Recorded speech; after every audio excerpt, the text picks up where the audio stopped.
સૌ સન્માનીય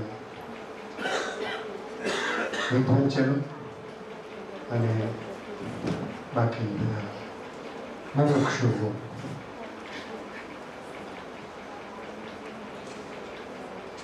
ગુણવંતભાઈ આમ વિવેક બૃહસ્પતિ છે. એમણે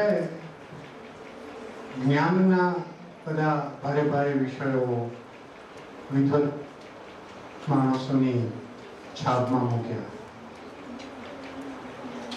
અને મારી છાબડીમાં મૂકી માત્ર મોરપીંછ છે. પણ જો તાજવે મૂકવું એ મોરપીંછને તો ભરભરા પુસ્તક ઉપર જઈને મારું રાજવું છે. મારી લગ્ની મોરપીંછની છે. મને વિષય સોંપતો ને ત્યારે પછી મને વિચાર થયો કે આ થોડું ગૂંચવાડો થયો મનમાં. પ્રાધ્યાપક હોત તો ગૂંચવાડો નહીં થતો. પ્રાધ્યાપકને કોઈ વિષયમાં ગૂંચવાડો થાય જ નહીં, અને અમને પત્રકારોને બધા જ વિષયમાં ગૂંચવાડો થાય. અને સરકારી અમલદારો ગૂંચવાડો કરે ને ઉકેલ પણ આવે. આમ ગૂંચવાડો કરે ને એનો ગૂંચવાડો પણ કરે. આ બધું તો ભેગું દરેક નહીં. એટલે મેં પછી કહ્યું કે મારે આ વિષયને એવી રીતે કરવો જોઈએ કે કૃષ્ણ ગીતા અને ગીતા કૃષ્ણ. કઈ ગીતા? હું કોઈનો રોલ નંબર નથી માંગતો. એટલે કારણ કે ગીતા તો કેટલી બધી છે. 60 કહેવાય છે. તિલક મહારાજે 42 ગીતા હોવાનું એમના પુસ્તકમાં નોંધ્યું છે. કેટલાક 25 કે છે. 5 થી 7 ગીતાઓ તો મહાભારતમાં પોતાનામાં જ છે. કૃષ્ણ પોતે ગીતા કહેવાની અસમર્થતા બીજી વાર કરે છે અર્જુન સામે, અને બ્રાહ્મણ ગીતા તરીકે કહેવાય છે. એટલે કઈ ગીતા? તો મેં એવું કહ્યું કે કૃષ્ણ ગીતા. એટલે કૃષ્ણએ જે ગીતા કહી તે મારે કહેવાની છે, એની વાત કહેવાની છે. એટલે પછી તરત જ પ્રશ્ન થયો કે કયા કૃષ્ણ? કૃષ્ણ અને રામનો તો ગણાય નહીં એટલા છે, અને કોના કૃષ્ણ? તો મારા કૃષ્ણ છે જેમણે ગીતા કહી એ કૃષ્ણ. મહાભારતમાં જેવું ગીતા કથન પૂરું થાય છે ને પછી એક બીજો પ્રસંગ આવે છે. યુધિષ્ઠિર રથમાંથી શસ્ત્રો મૂકીને ઉતરી જાય છે અને નતમસ્તકે કૌરવ છાવણી તરફ જાય છે. એટલે બધા આશ્ચર્યમાં પડી ગયા કે આ શું થયું. એટલે દુર્યોધનને બધા વિચાર્યું કે કદાચ આ શરણે આવી રહ્યા છે. કેટલાકને એમ થયું કે ડરી રહ્યા છે એટલે એમ આવે છે. કૃષ્ણ ત્યાં ગયા, સોરી યુધિષ્ઠિર ત્યાં જાય છે અને તમામ પિતામહ અને આચાર્યોને નમન કરે છે. એટલે આ જઈ રહ્યા છે ત્યારે અર્જુન પણ પૂછે છે કે આ જ્યેષ્ઠ બંધુ ક્યાં ચાલે આમ સામી છાવણીમાં? કૃષ્ણ હસે છે. નથી, મને એમ લાગે છે કે જતા હશે. કૃષ્ણ એટલે યુધિષ્ઠિર જઈને તમામને પ્રણામ કરે છે અને વિજયના આશીર્વાદ મેળવે છે. ત્યારે દ્રોણ એને કહે છે કે તું જો તમે અહીંયા આવીને જો અમને ન વંદન કર્યા હોત ને ન આશીર્વાદ માંગ્યા હોત તો અમે તમને હરાવી દેત. એ ચોક્કસ હતું. અમે તમને શત્રુ ગણત, કારણ કે તમે સામા પક્ષ હતા. પણ પ્રારંભે તે મને પ્રણામ કર્યા છે. એટલે તમામ આચાર્યો અને તમામ પિતામહો જે છે એને કહે છે કે હવે અમે પ્રેમવત લડીશું તમારી સાથે. આ કળા કૃષ્ણએ કરેલી, પણ કળા કરીને કૃષ્ણ કોને કહેતા નથી. જો જે કહીને કશુંક કરે અને કર્યા પછી પણ કશુંક કહે એ કૃષ્ણ ન હોય. કૃષ્ણ ધર્મ એ છે કશું ન કહે. કેટલાક એમ કહે છે કે આ તો બધી લીલા છે. અરે કૃષ્ણે કદી લીલા કરી નથી. કૃષ્ણ શેની લીલા કરે? જે માણસની આખી જિંદગી દારૂ વીતી છે એ માણસ લીલા ક્યાંથી કરવાનો છે? વલ્લભાચાર્ય તો 10 ભાષ્યમાં 10 પ્રકારની લીલાઓ વર્ણવે છે, પણ કૃષ્ણ લીલા નથી કરતા. કૃષ્ણ લીલા પુરુષ છે જ નહીં. લીલાધારી કૃષ્ણનું નામ નથી. કૃષ્ણનું નામ તો ચક્રધર છે. એ માણસ લડ્યો છે, લડાવ્યા છે અને લડનારની સાથે ઉભો રહ્યો છે. કૃષ્ણને ભૂલમાં ન પડવો કે કૃષ્ણ કોણ છે, કૃષ્ણ કેવી રીતે છે. કૃષ્ણની ઓળખ જુદી છે. વેદોમાં કૃષ્ણ નથી. ઋગ્વેદના વિષ્ણુ સૂક્તમાં એક વર્ણન છે અગ્નિનું છે. તો એ પણ આપણા આનંદશંકર ધ્રુવ કહે છે કે કૃષ્ણને મળતું છે. આપણે માનવું છે કે કૃષ્ણને મળતું છે. એમ તો જગતભરનું કોઈ પણ વર્ણન કરો એ કૃષ્ણને ન મળે એવું કઈ વર્ણન છે? તેજસ્વીતાનું વર્ણન કરો તમે અને કૃષ્ણને ન મળે, કૃષ્ણ સાથે બંધ બેસતું ના આવે એવું એક તો વર્ણન શોધીને બતાવો તમે. ક્યાં છે એવું કોઈ વર્ણન? એટલે કોઈ પણ વર્ણન આખું તમામ ચારે વેદો લો, વેદાંગો લો, તો એ તમામે તમામ કૃષ્ણ સાથે તો મેળ થાય જ, પણ એ કૃષ્ણનો ઉલ્લેખ નથી. પહેલી વાર છાંદોગ્યમાં કૃષ્ણનો ઉલ્લેખ આવે છે. છાંદોગ્ય ઉપનિષદમાં. છાંદોગ્ય ઉપનિષદ એ સામવેદનું ઉપનિષદ છે. કૃષ્ણએ કહ્યું છે કે વેદોનામ સામવેદસ્મિ.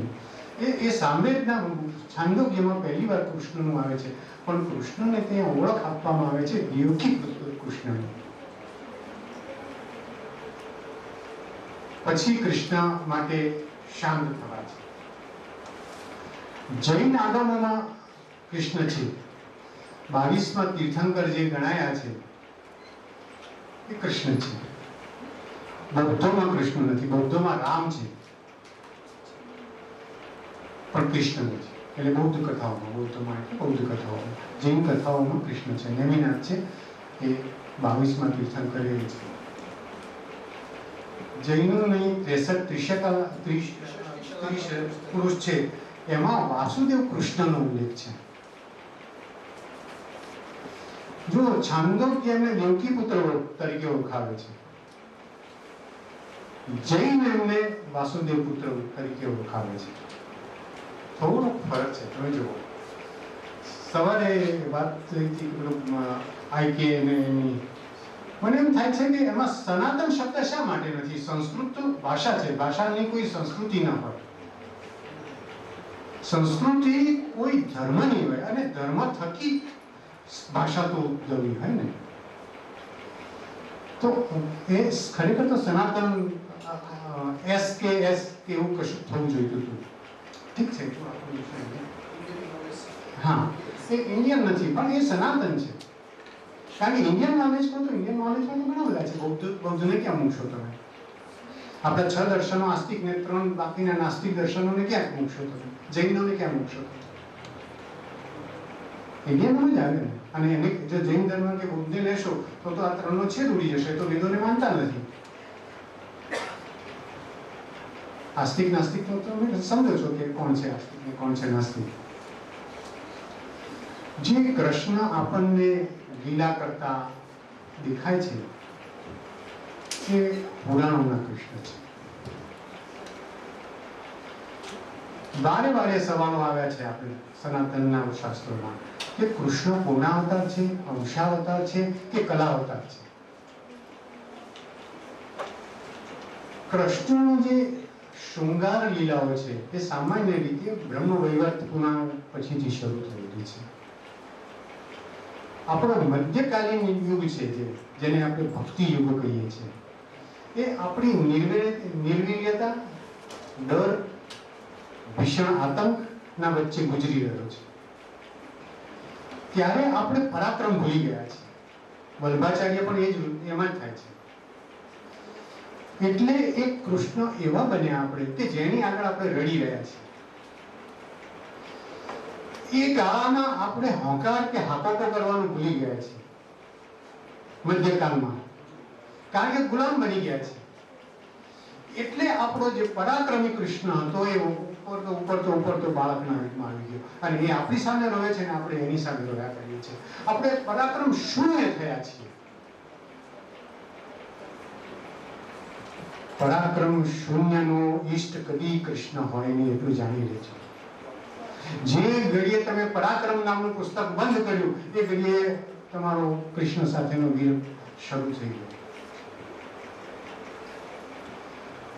કૃષ્ણની બાળ લીલાઓમાં આપણે કેટલા બધા ભ્રમિત થઈ ગયેલા છીએ.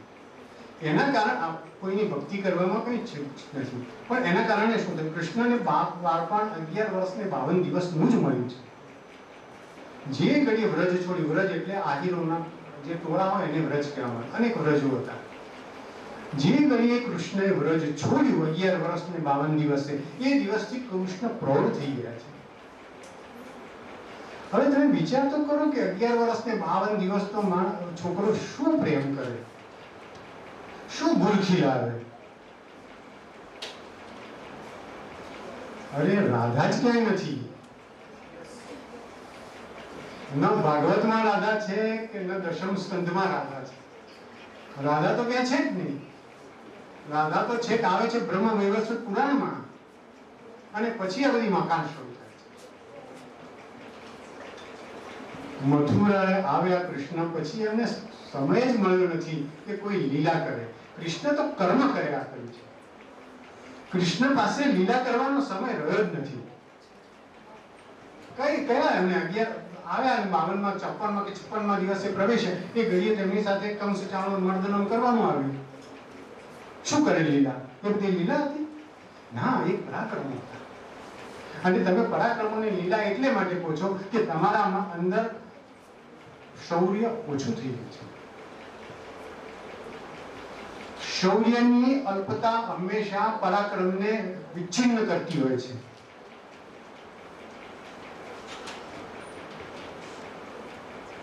જ્ઞાન શ્રદ્ધાને હચમચાવનાર હંમેશા હોય છે. અને કૃષ્ણ તો પોતે જ જ્ઞાનદેવ છે.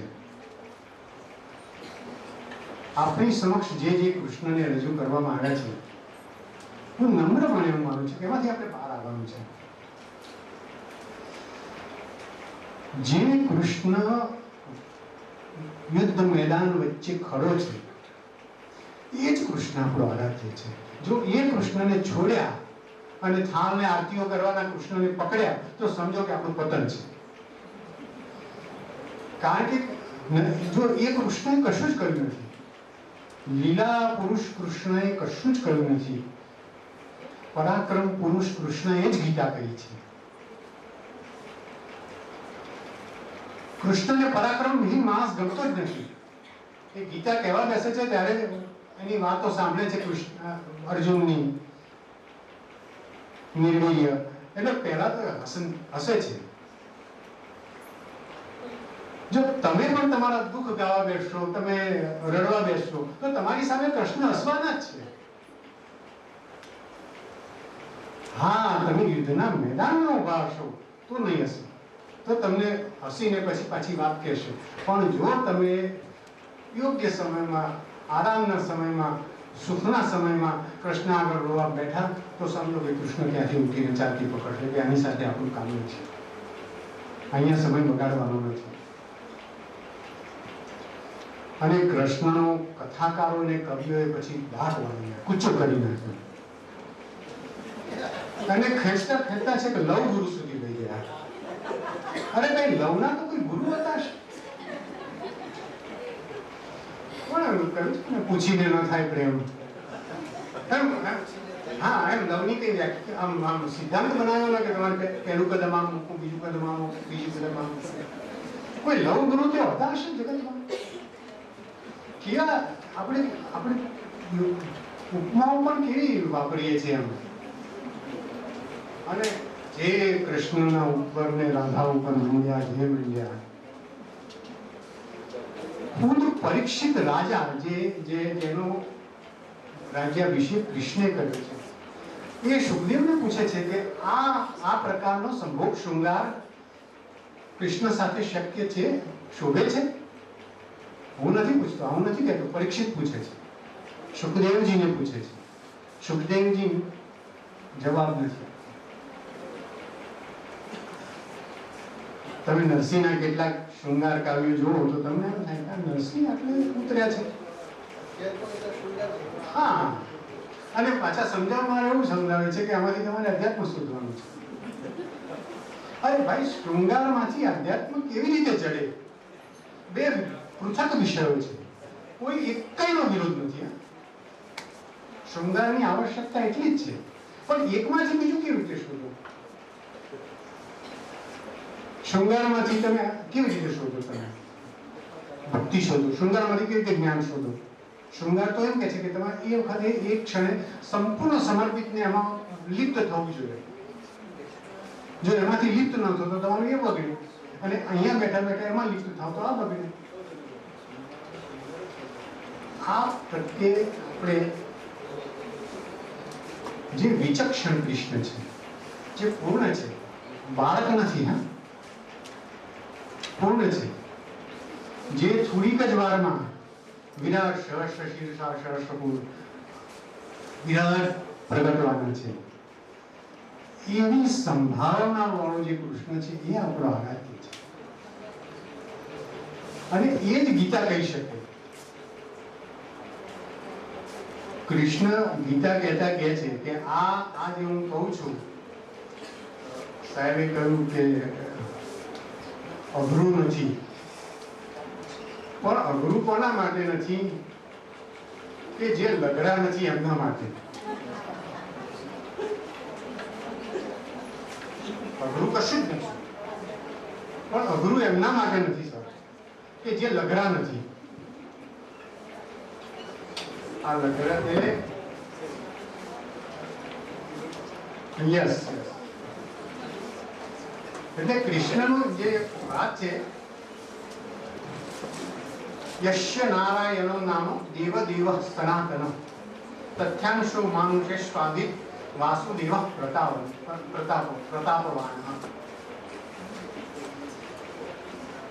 કૃષ્ણના ગીતા ઉપર કહેવાનું એમનું મુખ્ય તો એ છે કે મનુષ્ય આપણામાં એક પણ ને દેવ તરીકે બંને મહાકાવ્યો છે, બંને ધર્મકાવ્યો નથી. હા, તમે મહાકાવ્યો છે, અને મહાકાવ્યના બંને નાયક મનુષ્ય છે. કૃષ્ણ પોતે પણ કહે છે કે નારાયણના અંશ તરીકે હું મનુષ્ય રૂપે પ્રગટ્યો છું. એટલે એમનો સંદેશ એ છે કે ભગવાન આપણે કેવું છે કે ભગવાન કોઈ પણ થઈ શકે. આપણે ત્યાં વિભુ અને પ્રભુ એવી બે સંભાવનાઓ છે. વિભુ એટલે પરમ પુરુષ પરમાત્મા, અને પ્રભુ એટલે ઈશ્વરનો અંશ. તમે હું બધા જ આપણામાં ભગવાન બનવાની ક્ષમતા સંપૂર્ણ છે. જેમ કોઈ એક પથ્થરમાં મૂર્તિ હોય જ છે, એના સારો શિલ્પી એના આસપાસના આવરણો હટાવી દે છે, એમ આપણામાં ભગવાન બનવાની ક્ષમતા જ છે. આપણામાં ભગવાન નહીં, આપણે જ ભગવાન છીએ. એ આપણામાં કંઈ ભગવાન નથી, આપણે જ ભગવાન છીએ. પણ આપણે કાં તો પથ્થર છીએ, એટલે આપણે પોતે જ આપણા શિલ્પી થઈને જો મૂર્તિ વિધાન કરી શકીએ તો આપણે પોતે જ ભગવાન છે. ભગવાન થવાની સનાતન ધર્મમાં કોઈને ના નથી. કોઈ એમ કે આ ઓશો કેમ ભગવાન બને ને પેલા કેમ ભગવાન બન્યા? અરે ગુણવંત ભગવાન કે બને એટલે સૌ ભગવાન બી બની શકાય છે. તમે સૌ ભગવાન બની શકો એમ છો, પણ એ માટે પહેલા સંકલ્પ છે કે મારે ભગવાન બનવાનું છે. હવે ભગવાન કેવી રીતે બની શકાય? પાછો તો પ્રશ્ન તરત જ ઉભો થાય. આવો પ્રશ્ન ઉભો થાય, આ પ્રશ્ન આમ અર્જુનને જે પ્રશ્નો ઉભા થાય છે એ ખરેખર તો એની પૂર્ણતાના પ્રશ્નો છે. ભલે એવું કહેવાયું હોય કે એ નિર્વીર્ય થઈ ગયો, હતાશ થઈ ગયો. અરે વિરાટ પર્વમાં તો એને આ બધાને એક સપાટામાં હરાવી પાડ્યા છે. મહાભારતના વિરાટ પર્વમાં તમે જો દ્રોણ કોણ કે કર્ણ કોણ કે ભીષ્મ કોણ, એક જ દિવસના યુદ્ધમાં એને દ્રોણ બધાને હરાવીને કાઢી દીધે.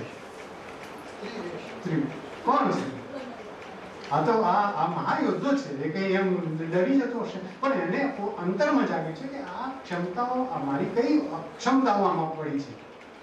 એ સંવાદ ભગવાન સાથે એટલે કરે છે. કૃષ્ણ પોતે કહે છે અને અર્જુન પણ પોતે કહ્યું છે કે મારું એક નામ તો કૃષ્ણ જ છે. કૃષ્ણ બે છે. આમ ખરેખર તો મહાભારતમાં 3 કૃષ્ણ છે.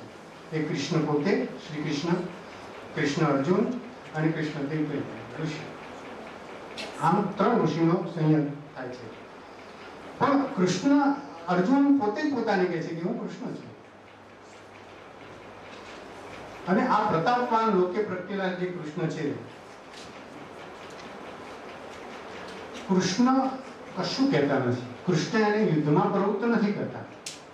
આપણને એવું કહેવામાં આવે કે કૃષ્ણને પણ કૃષ્ણ એને ધર્મ સમજાવે છે. કૃષ્ણ એટલો અઘરો કોયડો છે કે કોઈને સીધું કશું જ કહેતા નથી. તમે કશું પૂછો તો તમને કશું ઉલટું કહે. એક બે એમ જવાબ આપે તો સમજવાનું કે આ કૃષ્ણ નથી. એટલે બધા શિક્ષકો કૃષ્ણ નથી હોતા. કૃષ્ણ તમે જેટલી વાર પૂછો, એક ને કોઈ વાર 4 કે કોઈ વાર 5 કે કોઈ વાર 6 કે ગમે તે કહે, પણ એમાંથી સાચો જવાબ તારવી લેવાની ક્ષમતા પણ ઊભી કરી આપે તો કૃષ્ણ જ પાછા. એટલે કૃષ્ણ ધર્મ શીખવે છે. મહાભારતમાં જે ગીતા મૂકી છે એ આમ તો ખરેખર તો કાવ્ય પ્રપંચ છે. સવારે એક પ્રશ્ન કહ્યું કે આટલા મોટા 18 અક્ષોહિણી એટલે આમ સામાન્ય ગણિત કરો તો એક અક્ષોહિણી એટલે 3.3 લાખ, એટલે 54-56 લાખ માણસો જ્યાં ઊભા છે અને ગોકીરો કરી રહ્યા છે, ત્યાં કૃષ્ણની ગીતા કેવી અઘરી છે. પણ આપણે ઘટનાઓ પકડીએ છીએ એટલે શબ્દ નથી પકડતા. તમને એમ લાગે છે કે 700 શ્લોક ત્યાં ઉભા ઉભા કૃષ્ણ બોલી ગયા હશે? કેવી રીતે બોલ્યા? એટલે આપણે ઘટના પકડી અને આ પછી આપણે એનું તર્ક કહીએ છીએ કે આવું તો થતું હશે. એમ બે બાજુ 54 લાખ માણસો ઉભા હોય, મારો કાપો થતું હોય અને ત્યારે દુદુંભી વાગતા હોય ને કેવી રીતે કહેવાય? એમના એ શબ્દ નહીં, ઘટના નહીં. સુરેશ જોશી ઘટના બધા અર્થમાં કહેતા એમ, પણ ઘટના નહીં. હવે શબ્દ પકડો. બ્રહ્મ તો શબ્દ છે. શબ્દ પકડશો તો તમને અર્થ સમજાશે ને. તમે શબ્દ નહીં પકડો ને ઘટના પકડશો તો તમે ક્યાંય ગૂંચવાઈ જશો. આપણું ગૂંચવાનો જે થયો છે ઘટનાઓ પકડી છે આપણે, શબ્દ નથી પકડ્યો. તમે શબ્દ પકડો. હું એવું પૂછું કે એ 5 જ શબ્દોમાં કહ્યું નથી કે આટલે 700 ને 1400 અને 5 કે 10 કરો તો લગભગ 14,000 શબ્દો થઈ જાય. તો 14,000 શબ્દો બોલવાની અમને ત્યાં નવરાશ હશે? મારું થઈ રહ્યું હોય ત્યાં? પણ ના, એમણે કદાચ એવું બને કે 5 જ શબ્દો કહ્યા હશે. આ તો કવિએ પછી બાકી તો કવિ છે. અને બીજું કે ગીતા પહેલી વાર મહાભારતમાં કહેવાય છે એવું નથી. ગીતા અગાઉ શ્રી નારાયણે સૂર્યને કહી છે, સૂર્ય તે ઈશ્વાકુને કહી છે, અને ગીતા સૂક્ષ્મ થતી આવી છે. કોઈ 1000 શ્લોકની કે 5000 શ્લોકની આગળ કહેવાય છે, પછી નીચે જતા એ ઓછી થઈ છે. તો કૃષ્ણ એમને 5 શબ્દો કહ્યા છે કે 15 શબ્દો? અરે કૃષ્ણને કઈ 700 શ્લોક બોલવા પડતા હશે? અને 700 શ્લોક બોલવા પડે તો કૃષ્ણ શેના? જે સમજો કે કૃષ્ણ એ કોઈ કડખેત નથી. કડખેત સમજો ને કે નર્મદે વાપરેલો શબ્દ છે કે યુદ્ધમાં બધાને પાનો ચડો, મારો એમ. એ કૃષ્ણ કોઈ કડખેત નથી કે બધાને ઉભો કરે, લડી નાખ આપણે એમના જીતી જવાના છીએ. અરે ભાઈ, કૃષ્ણ કડખેત નથી. કૃષ્ણ તો શબ્દ સમજાવે છે, એને ધર્મ સમજાવે છે. ધર્મ એ શું છે કે તારું કર્મ એ તારો ધર્મ છે. તું ક્ષત્રિય છે, કીર્તિ તારી દાસી છે, એટલે યુદ્ધ એ તારો ધર્મ છે. અને ધર્મ જે છે એ કર્મનો પર્યાય છે. શિક્ષકનો ધર્મ ભણાવવું છે. જે એને ધર્મચ્યુત કહીએ છીએ અથવા તો ધર્મથી વિમુખ કહીએ છીએ એ કયો કે જે પોતાનો ધર્મ પાળતો નથી. એટલે કર્મમાં જે વિક્ષિપ્ત થાય છે, કર્મથી જે જ્યારે ચ્યુત થાય છે એ કર્મચ્યુત છે અથવા તો ધર્મચ્યુત. એને કર્મ સમજાવે છે કે તમારું કર્મ શું છે, તારું કર્મ શું છે. કૃષ્ણના 2 જ ગુણ કયા છે, એક જય અને સંગતિ. આ જય તો કૃષ્ણ હોય, એ તો કૃષ્ણ તો જય તો વારે આપણે કહીએ છીએ. કૃષ્ણની પ્રીતિ સત્ય પ્રત્યે છે. હવે તમને અનેક વાર એવું લાગે કે સત્ય પ્રત્યે હોય તો એમણે આખા દરેક જગ્યાએ એમણે જે કહ્યું છે તો અસત્ય જેવું કર્યું છે. જયદ્રથને મરાવ્યો, કર્ણને મરાવ્યો, દ્રોણને મરાવ્યા, આ બધું તો. પણ કૃષ્ણનું સત્ય એ વૈયક્તિક સત્ય નથી. સમષ્ટિને જે ઉપકારક હોય તે સત્ય જ કૃષ્ણને અભિમંત્રિત છે. આપણું કર્મ જે કર્મ બોધ કરે છે કૃષ્ણ એ આ જ કરે છે કે તમારે કંઈ સત્ય એટલે એ નથી કહેવાનું. તથા કેટલાક સાધુ પુરુષો કહેતા હોય છે કે એક સાધુ બેઠા હતા અને ત્યાંથી એક હરણ આમ પસાર થઈ ગયું અને મધુરીમાં સંતાઈ ગયું અને પાછળ એક પારધી આવ્યો. પેલા પૂછ્યું કે હરણ ક્યાં ગયું? તો પેલા એમ થયું કે ધર્મસંકટ થયું કે શું કહેવું મારે. એમણે કહ્યું કે માન કરજો. એટલે એમણે શિષ્ય કહ્યું, ગુરુજી તમે જૂઠું બોલે? આ તો તમને શું કે સત્યમ વદ અને તમે જૂઠ કર્યું. એણે કહ્યું કે ભાઈ આનો જીવ જતો હતો. મારા સત્ય કરતા સામાનું સત્ય મોટું હોય તો મારે એ સત્યને અનુસરવાનું છે, અને જો સમષ્ટિનું સત્ય હોય તો બીજું કશું કરવાનું છે. કોઈ જૂઠ છે જ નહીં. કૃષ્ણ એ કહે છે કે જૂઠ છે જ નહીં. આપણા કૃષ્ણ પણ કહે છે કે જૂઠ જેવું કશું નથી. તમારી પાસે સત્ય છે અને સત્યમાં તમે થોડા ખસો છો એટલે તમને જૂઠનો અહેસાસ થાય છે. બાકી તો બધું સત્ય જ છે. કાળું કશું છે જ નહીં, બધું જ ધોળું છે. તમે ધોળાથી થોડા આગળ જાઓ છો એટલે પછી તો વિદેશમાં આ પ્રકારની વિચારણાઓ થઈ છે કે કશું જ નથી. અસત્ય જેવું કશું જ નથી. સત્યથી તમે દૂર જાઓ એટલે તમને અસત્ય ભળાવવા માંડે. બાકી સત્ય સત્ય સત્ય બધે જ સત્ય છે.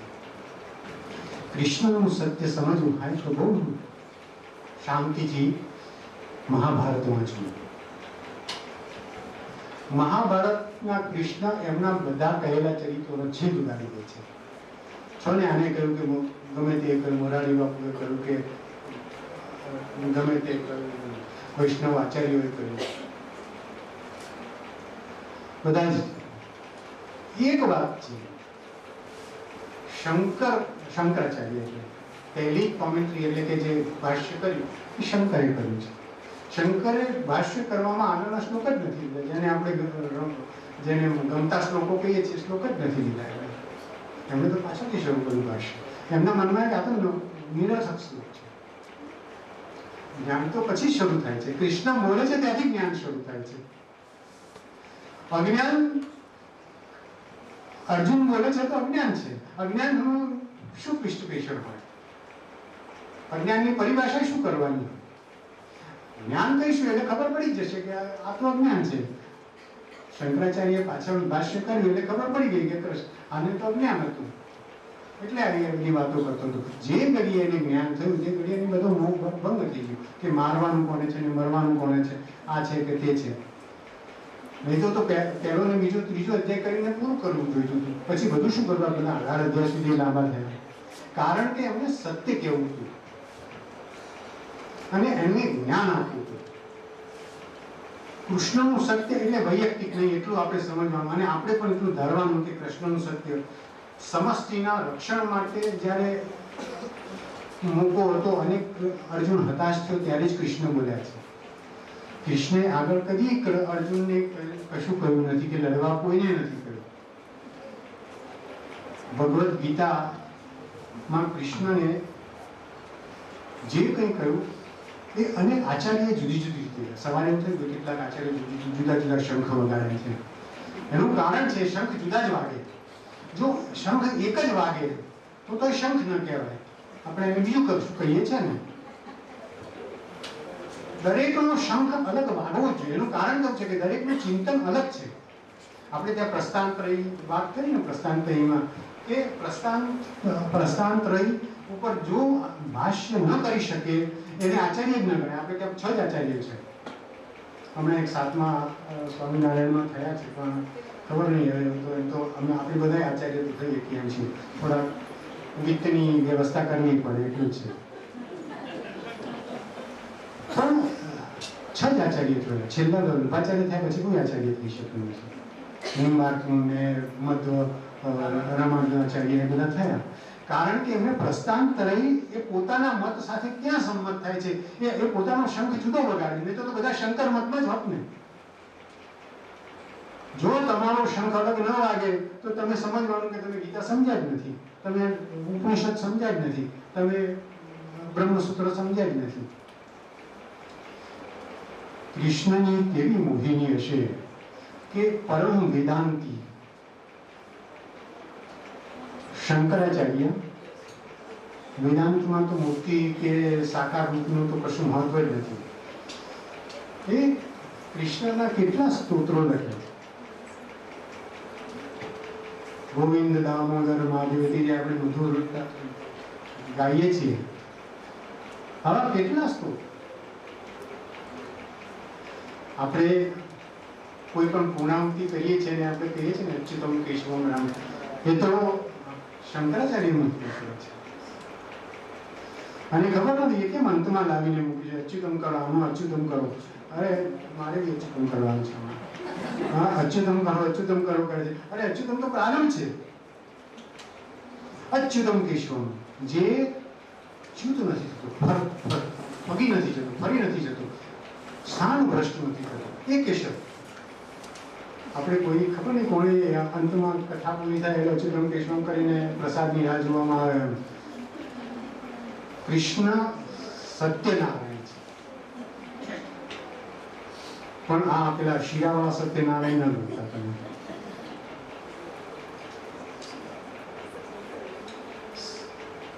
આ ગીતા જે છે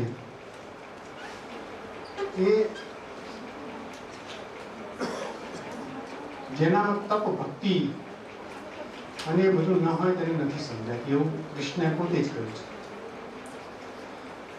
તમને યાદ હશે કે ગંગા સતીએ પણ કહ્યું છે કે જાણે જેવી આ તો અજાણ વસ્તુ પાનબાઈ અધુરિયાને ન કહેવાય છે. કૃષ્ણએ બરાબર આવું કહ્યું છે કે આ ગીતા જેને ભક્તિ નથી, જ્ઞાન નથી અને મારામાં શ્રદ્ધા નથી અને મારી નિંદા કરે છે એને નથી. અને કહેશો તો પાપ લાગશે, મને પાપ નથી લાગવાનું, મને ખાતરી છે. આજે ભાદ્રપદ 14 અથવા અમાસ છે, 2080 વિક્રમ સંવત. આજના દિવસથી જો ગણીએ તો બરાબર 5126 વર્ષ 9 માસ અને 18 દિવસ પહેલા અત્યારે ભગવાન કૃષ્ણ ગીતા કહી રહ્યા હતા. આ સમય છે ભારતીય પંચાંગ મુજબ 5500 વર્ષ જેવા થશે. એ યથાર્થ ચાલ્યું આવે છે. પ્રક્ષેપો ચોક્કસ થયા છે. કંઠ જે વિદ્યા હોય એમાં પ્રક્ષેપની અવકાશ હોય ને હોય. જો જગતનું બધું જ ચિંતન છે ને એકાંતમાં લખાયું છે. મોહમ્મદ સાહેબે કુરાનની આયાતો ઉતરી કે ગારે હીરા ઉપર એકાંતમાં બેઠેલા, ઈસુ ગેલીલી ઉપર બેઠેલા. હવે આ ગીતા જેવી છે. બાકી બધા પુરાણો પદ્મો બધા જ એકાંતમાં ગુરુ અને ઋષિઓ શાંત અવસ્થામાં ચિત્તને શુદ્ધ કરીને. જો ચિત્ત શુદ્ધિ નથી ત્યારે ગીતા આવે છે. ચિત્ત અસ્વસ્થ છે. કેટલાક એમ કહે છે કે મરણ વખતે શું આમ ગીતા ગાતા હશે. આ ગીતા જ એક એવો ગ્રંથ છે કે જે ચિત્તની સૌથી ચરમ અસ્વસ્થતા છે. બધા પક્ષે કૃષ્ણ ખુદ પણ અસ્વસ્થ તો છે જ કે એમને ખબર છે શું થવાનું છે. એવી ચિત્તની પરમ અસ્વસ્થતાએ આ પ્રગટે છે. આ એક જ દુનિયાનો ગ્રંથ એવો છે કે ચિત્તની પરમ અસ્વસ્થતા એવું પ્રગટ્યો છે. અને એ પ્રગટ્યો છે એના માટે ચિત્તની સ્વસ્થતા. કેવો વિરોધાભાસ ઉભો થાય છે જુઓ તો. આ તાકાત કવિની પણ છે. અને ભાષામાં કાવ્ય પ્રપંચ કહેવામાં આવે છે કે કેવી રીતે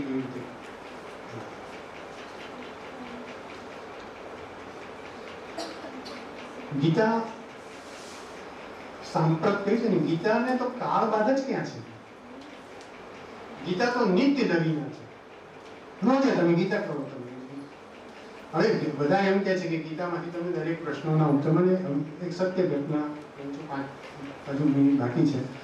મારી પત્રકારોને બહુ હોય કે એક લાઈન અમને મૂકી જોઈએ કે અમારે ત્યાં એક મીઠા ભગત કરીને હતા. તો એ હંમેશા એમનો ગલ્લો ચલાવે, બીડી વાવ. તો રાતે બેઠા ગીતા વાંચે. તો કેટલાક પૂછે કે મીઠા ભગત રાતે કેમ ગીતા વાંચો છો તમે?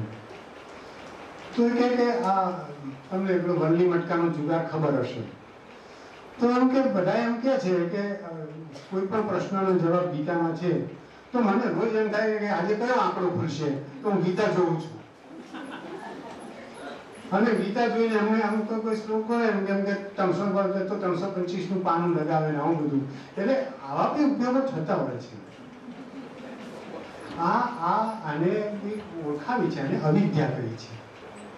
પોતાની ખપ પૂરતું વસ્તુને વાપરી લેવી કૃષ્ણ એનું પ્રતિબંધિત કરે છે કે તમારે તમારે ખપ પૂરતું કશું જ વાપરવાનું નથી આ જગતમાં.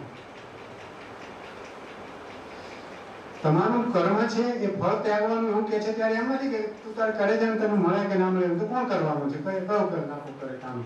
જો અમને પગાર ન મળવાનો, મને ન મળવાનું હોય, તમને ન મળવાનું હોય, કશું ફળ જ ન મળવાનું, તો કર્મ જ શું કર, નિષ્કર્મ થઈ જઈએ ને આપણે, નિષ્ક્રિય થઈ જઈએ.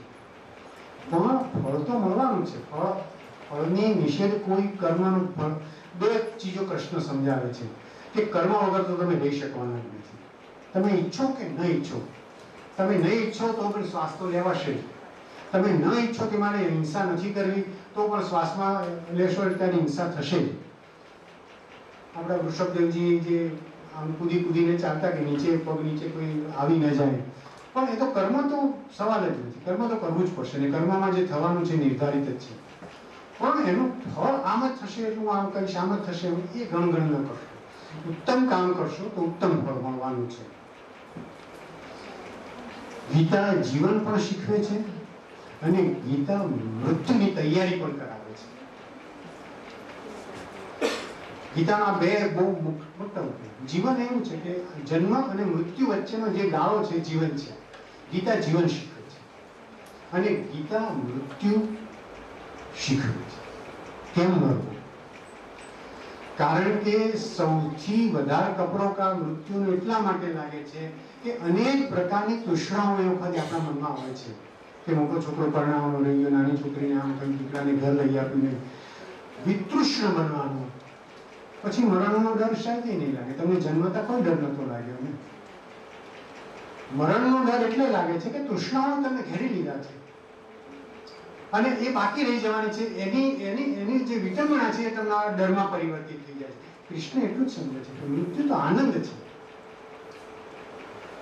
એ પોતે પણ જ્યારે મૃત્યુ પામી રહ્યા છે, બિલકુલ કૃષ્ણના મૃત્યુમાં એક કથા છે આખી. કૃષ્ણને દુર્વાસાએ વચન આપેલું, એટલે વરદાન આપેલું છે. એ તો લાંબી વાત છે, પણ એટલું કે કૃષ્ણ જ્યારે અંત ભાગ આવે છે ત્યારે અમને ખબર છે કે મારે હવે મરવાનું છે, એટલે એ લગભગ યોગ સમાધિમાં આવે છે. અને દુર્વાસાએ જે ખીરનો પ્રસાદ આપેલો એ અમે તળિયા ઉપર લગાવવાનો રહી ગયો. જેમ દુર્યોધનની વાત આવે છે ને કે પેલું વર્કર મીટી લીધું અને એની જાંગ કાચી રહી ગઈ, એમ બરાબર એ જ યુક્તિ પાછળ મહાભારત કાળે અહીંયા પણ લીધી છે. તળિયામાં એ ખીર ન કરી એટલે તળિયું મૃત્યુવત રહ્યું, બાકી એમનું શરીર અખંડ રહ્યું. પણ એમણે એક વરદાન પણ આપ્યું સાથે સાથે કે હે કૃષ્ણ, આ જગત ઉપર મનુષ્યોને જ્યાં સુધી અન્નમાં ભાવ રહેશે, એટલે કે ભોજનમાં ભાવ રહેશે, ત્યાં સુધી તારા ઉપર જેવો એમનો અન્ન ઉપર ભાવ છે એવો તારા ઉપર ભાવ રહેશે. એટલે કૃષ્ણ આપણને આજે એટલે જ ગમે છે. હું કૃષ્ણ ઉપર આજે જ બોલી શકું છું, અને તમે આજે સાંભળો છો એટલા માટે કે પેલો દુર્વાસા તો આમ તો શાપ જ આપતા હતા, વરદાન તો કોકને જ આપતા હતા, પણ એમને આવું અદ્ભુત વરદાન આપેલું છે. અને એટલે કૃષ્ણ એ સંજ્ઞાવાચક નથી, દ્રવ્યવાચક છે. રામ સંજ્ઞાવાચક છે. રામ છેક સુધી ગયા છે. કૃષ્ણ ભારત બહાર બહુ નથી, રામ ખૂબ છે. પણ કૃષ્ણ દ્રવ્ય છે કે એમનું દ્રવ્ય ગીતા છે, એટલે એ જગતભરમાં છે, અત્યંત છે. એટલે કૃષ્ણ આપણને સદૈવ સાંભળતા રહેશે. આપણે કૃષ્ણને સાંભળતા રહીશું, અને કૃષ્ણના ચરણોમાં આપણે વંદન કરીશું. કૃષ્ણ વંદે જગદગુરુ. આપ સૌને નમસ્કાર.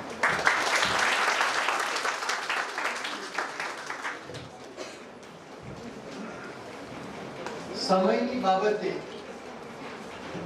બંને વક્તાઓએ પ્રસન્નતાનો અનુભવ કરાવવા. એ બાજુ 54 લાખ માણસો ઉભા હોય, મારો કાપો થતું હોય અને તારે દુદુંબી વાગતા હોય ને કેવી રીતે કહેવાય? એમના એ શબ્દ નહીં, ઘટના નહીં. સુરેશ જોશી ઘટના બધા અર્થમાં કહેતા એમ, પણ ઘટના નહીં. હવે શબ્દ પકડો. બ્રહ્મ તો શબ્દ છે. શબ્દ પકડશો તો તમને અર્થ સમજાશે ને તમે શબ્દ નહીં પકડો ને ઘટના પકડશો તો તમે ક્યાંય ગુંચવાઈ જશો. આપણું ગુંચવાડો જે થયો છે એ ઘટનાઓ પકડી છે. આપણે શબ્દ નથી પકડ્યો. તમે શબ્દ પકડો.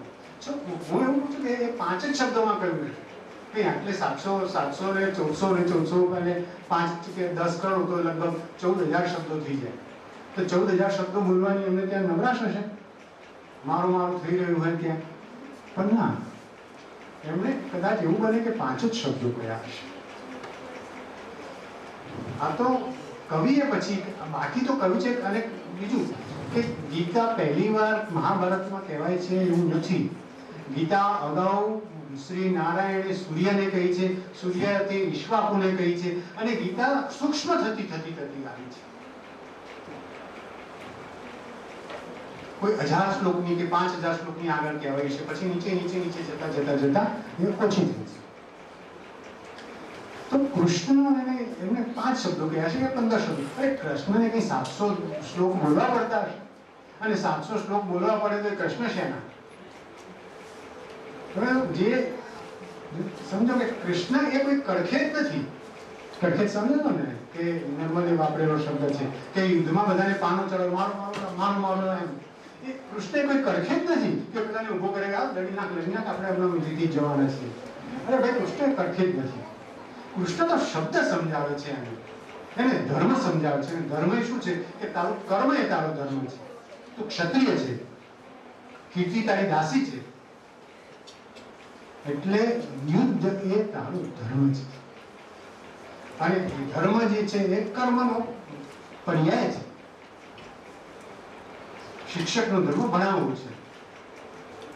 જે એને ધર્મચ્યુત કહીએ છીએ અથવા તો ધર્મથી વિમુખ કહીએ છીએ એ કયો કે જે પોતાનો ધર્મ પાળતો નથી. એટલે કર્મમાં જે વિક્ષિપ્ત થાય છે, કર્મથી જે ચ્યુત થાય છે એ કર્મચ્યુત છે અથવા તો ધર્મચ્યુત.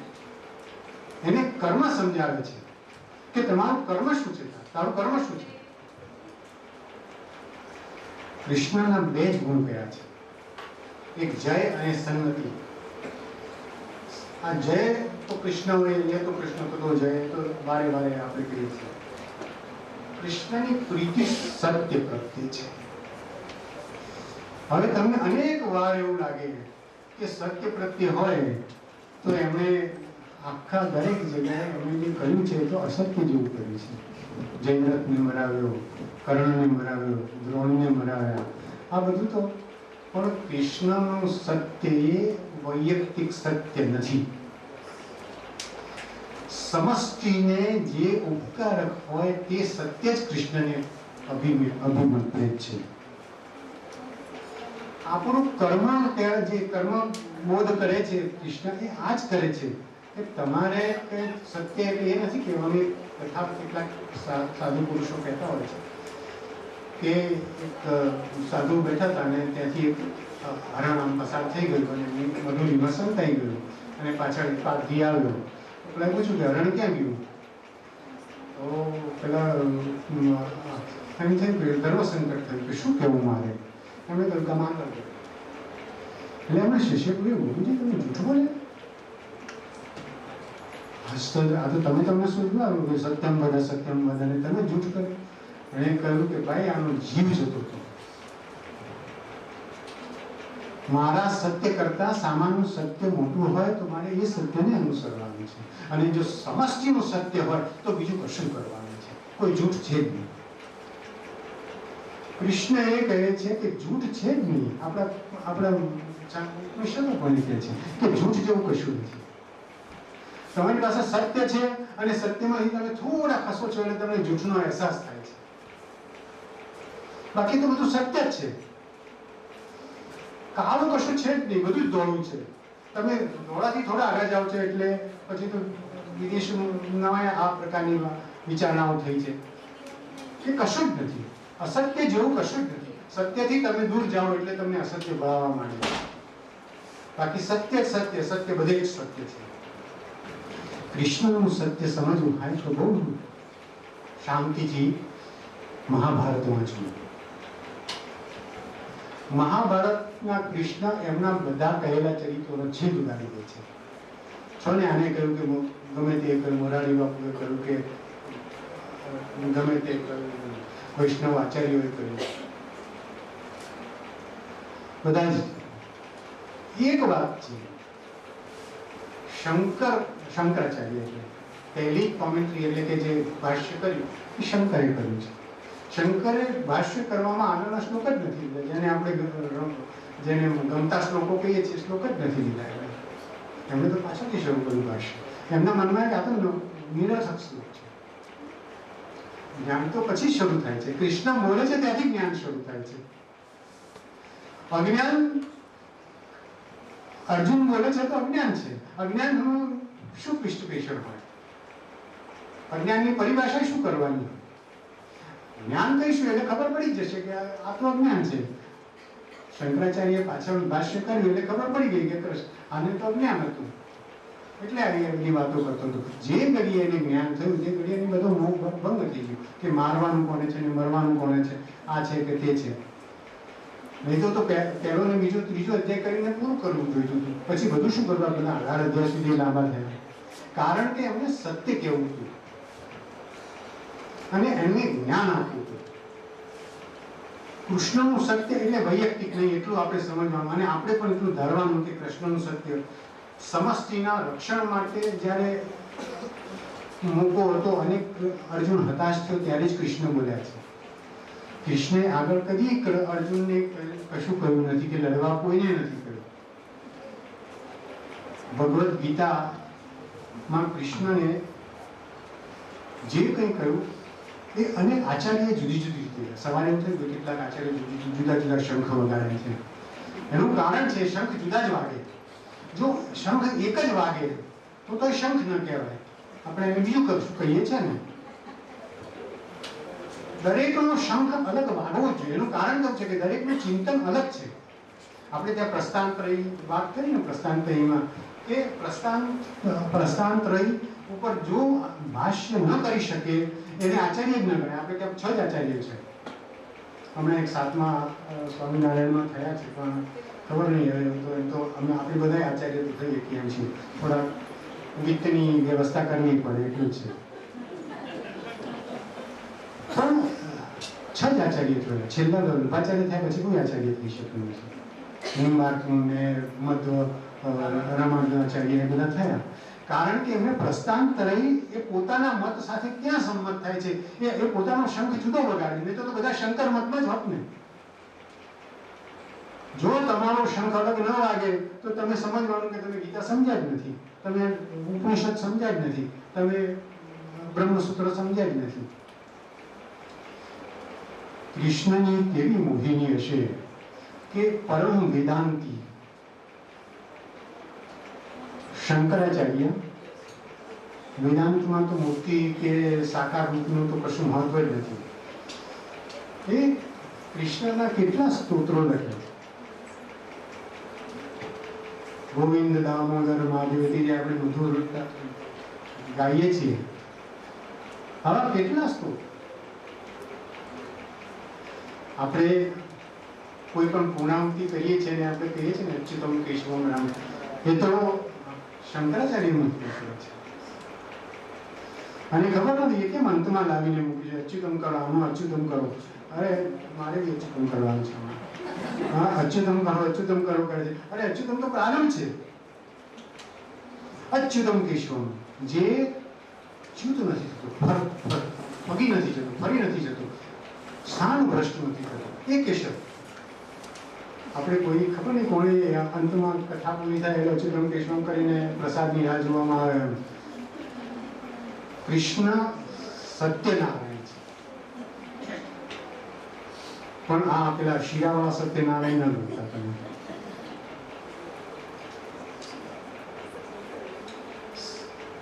આ ગીતા જે છે એ જેના તપ ભક્તિ અને એ બધું ન હોય તેને નથી સમજાતી, એવું કૃષ્ણએ પોતે જ કહ્યું છે. તમને યાદ હશે કે ગંગા સતીએ પણ કહ્યું છે કે જાણે જેવી આ તો અજાણ રે વસ્તુ પાનબાઈ, અધૂરિયાને ન કહેવાય છે. કૃષ્ણએ બરાબર આવું કહ્યું છે કે આ ગીતા જેને ભક્તિ નથી, જ્ઞાન નથી અને મારામાં શ્રદ્ધા નથી અને મારી નિંદા કરે છે એને નથી કહેવું. અને કહેશો તો પાપ લાગશે, મને પાપ નથી લાગવાનું, મને ખાતરી છે. આજે ભાદ્રપદ 14 અથવા અમાસ છે, 2080 વિક્રમ સંવત. આજના દિવસથી જો ગણીએ તો બરાબર 5126 વર્ષ 9 માસ અને 18 દિવસ પહેલા અત્યારે ભગવાન કૃષ્ણ ગીતા કહી રહ્યા હતા. આ સમય છે ભારતીય પંચાંગ મુજબ 5000 વર્ષ જેવા થશે. એ યથાર્થ ચાલ્યું આવે છે. પ્રક્ષેપો ચોક્કસ થયા છે. કંઠ જે વિદ્યા હોય એમાં પ્રક્ષેપની અવકાશ હોય ને હોય જ. જો જગતનું બધું જ ચિંતન છે ને એકાંતમાં લખાયું છે. મોહમ્મદ સાહેબે પુરાણની આયાતો ઉતરી તો ગારે હીરા ઉપર એકાંતમાં બેઠેલા, ઈસુ ગેલીલી ઉપર બેઠેલા. હવે આ ગીતા જેવી છે. બાકી બધા પુરાણો પદનો બધા જ એકાંતમાં ગુરુઓ અને ઋષિઓએ શાંત અવસ્થામાં ચિત્તને શુદ્ધ કરીને. જો ચિત્ત શુદ્ધિ નથી ત્યારે ગીતા આવે છે. ચિત્ત અસ્વસ્થ છે. કેટલાક એમ કહે છે કે મરણ વખતે શું કામ ગીતા ગાતા હશે. આ ગીતા જ એક એવો ગ્રંથ છે કે જે ચિત્તની સૌથી ચરમ અસ્વસ્થતા છે. બધા પક્ષે કૃષ્ણ ખુદ પણ અસ્વસ્થ તો છે જ કે એમને ખબર છે શું થવાનું છે. એવી ચિત્તની પરમ અસ્વસ્થતાએ આ પ્રગટે છે. આ એક જ દુનિયાનો ગ્રંથ એવો છે કે ચિત્તની પરમ અસ્વસ્થતા એવું પ્રગટ્યો છે. અને એ પ્રગટ્યો છે એના માટે કે ચિત્તની સ્વસ્થતા. કેવો વિરોધાભાસ ઉભો થાય છે જુઓ તો. આ તાકાત કવિની પણ છે. અને ભાષામાં કાવ્ય પ્રપંચ કહેવામાં આવે છે કે કેવી રીતે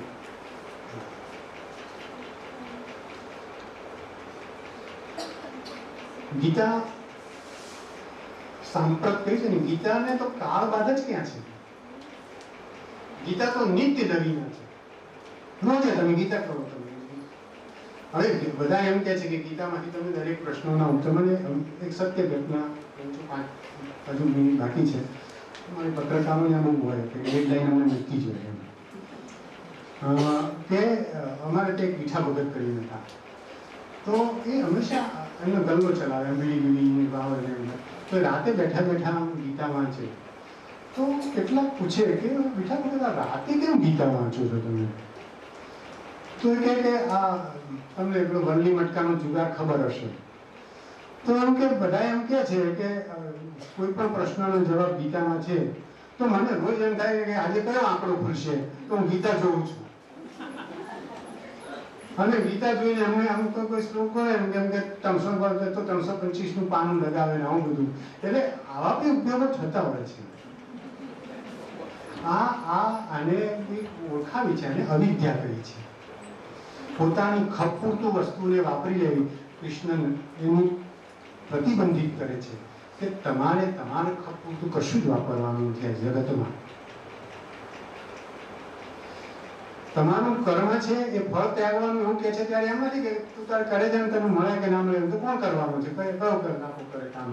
જો અમને પગાર ન મળવાનો, મને ન મળવાનું હોય, તમને ન મળવાનું હોય, કશું ફળ જ ન મળવાનું તો કર્મ જ શું કર? નિષ્કર્મ થઈ જઈએ ને આપણે, નિષ્ક્રિય થઈ જઈએ. પણ ફળ તો મળવાનું છે. ફળની નિષેધ કોઈ કર્મનું ફળ.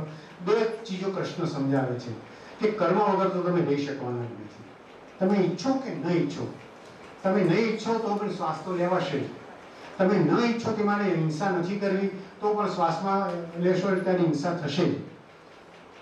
આપણા વૃષભદેવજી જે આમ કૂદીને ચાલતા કે નીચે પગ નીચે કોઈ આવી ન જાય. પણ એ તો કર્મ તો સવાલ જ નથી. કર્મ તો કરવું જ પડશે ને કર્મમાં જે થવાનું છે નિર્ધારિત જ છે. પણ એનું ફળ આમ જ થશે એટલે હું આમ કહીશ, આમ જ થશે એ ગણગણ ન કરશો. ઉત્તમ કામ કરશો તો ઉત્તમ ફળ મળવાનું છે. ગીતા જીવન પણ શીખવે છે અને ગીતા મૃત્યુની તૈયારી પણ કરાવે છે. ગીતામાં બે બહુ મોટા જીવન એવું છે કે જન્મ અને મૃત્યુ વચ્ચેનો જે ગાળો છે જીવન છે. ગીતા જીવન શીખવે છે અને ગીતા મૃત્યુ શીખવે છે. કેમ મરવું? કારણ કે સૌથી વધારે કપરોકા મૃત્યુનો એટલા માટે લાગે છે કે અનેક પ્રકારની તૃષ્ણાઓ એ વખતે આપણા મનમાં આવે છે કે મોટો છોકરો પરણાવવાનો રહી ગયો, નાની છોકરીને આમ કરી, દીકરાને ઘર લઈ આપીને વિતૃષ્ણ બનવાનું. પછી મરણનો ડર શાયદ નહીં લાગે. તમને જન્મતા કોઈ ડર નતો લાગ્યો ને? મરણનો ડર એટલે લાગે છે કે તૃષ્ણાઓ તમને ઘેરી લીધા છે અને એ બાકી રહી જવાની છે. એની જે વિટંબણા છે એ તમારા ડરમાં પરિવર્તિત થઈ જાય છે. કૃષ્ણ એટલું જ સમજે છે કે મૃત્યુ તો આનંદ છે. એ પોતે પણ જ્યારે મૃત્યુ પામી રહ્યા છે, બિલકુલ કૃષ્ણના મૃત્યુમાં એક કથા છે આખી. કૃષ્ણને દુર્વાસાએ વચન આપેલું, એટલે વરદાન આપેલું છે. એ તો લાંબી વાત છે, પણ એટલું કે કૃષ્ણ જ્યારે અંત ભાગ આવે છે ત્યારે અમને ખબર છે કે મારે હવે મરવાનું છે. એટલે એ લગભગ યોગ સમાધિમાં આવે છે અને દુર્વાસાએ જે ખીરનો પ્રસાદ આપેલો એ અમે તળિયા ઉપર લગાવવાનો રહી ગયો. જેમ દુર્યોધનની વાત આવે છે ને કે પેલું વર્કર મીટી લીધું અને એની જાંગ કાચી રહી ગઈ, એમ બરાબર એ જ યુક્તિ પાછળ મહાભારત કાળે અહીંયા પણ લીધી છે. તળિયામાં એ ખીર ન કરી એટલે તળિયું મૃત્યુવત રહ્યું, બાકી એમનું શરીર અખંડ રહ્યું. પણ એમણે એક વરદાન પણ આપ્યું સાથે સાથે કે હે કૃષ્ણ, આ જગત ઉપર મનુષ્યોને જ્યાં સુધી અન્નમાં ભાવ રહેશે, એટલે કે ભોજનમાં ભાવ રહેશે, ત્યાં સુધી તારા ઉપર જેવો એમનો અન્ન ઉપર ભાવ છે એવો તારા ઉપર ભાવ રહેશે. એટલે કૃષ્ણ આપણને આજે એટલે જ ગમે છે. હું કૃષ્ણ ઉપર આજે જ બોલી શકું છું અને તમે આજે સાંભળો છો એટલા માટે કે પેલો દુર્વાસા તો આમ તો શાપ જ આપતા હતા, વરદાન તો કોકને જ આપતા હતા, પણ એમને આવું અદ્ભુત વરદાન આપેલું છે. અને એટલે કૃષ્ણ એ સંજ્ઞાવાચક નથી, દ્રવ્યવાચક છે. રામ સંજ્ઞાવાચક છે. રામ છેક સુધી ગયા છે. કૃષ્ણ ભારત બહાર બહુ નથી, રામ ખૂબ છે. પણ કૃષ્ણ દ્રવ્ય છે કે એમનું દ્રવ્ય ગીતા છે, એટલે એ જગતભરમાં છે, અત્યંત છે. એટલે કૃષ્ણ આપણને સદૈવ સાંભળતા રહેશે. આપણે કૃષ્ણને સાંભળતા રહીશું અને કૃષ્ણના ચરણોમાં આપણે વંદન કરીશું. કૃષ્ણ વંદે જગદગુરુ. આપ સૌને નમસ્કાર.